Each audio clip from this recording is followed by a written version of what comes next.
Hey everybody!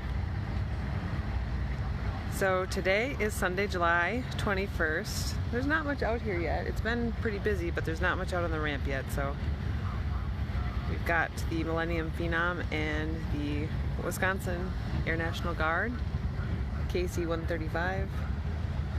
And we have the stage set up for, I think the Fray is playing tomorrow night, Monday night. And then we've got a couple aircraft here on the grass next to the IAC headquarters. Doc came in.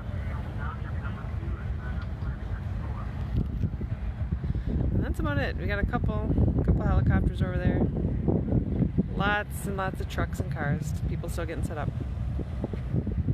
I'll give you guys another update tomorrow. Bye.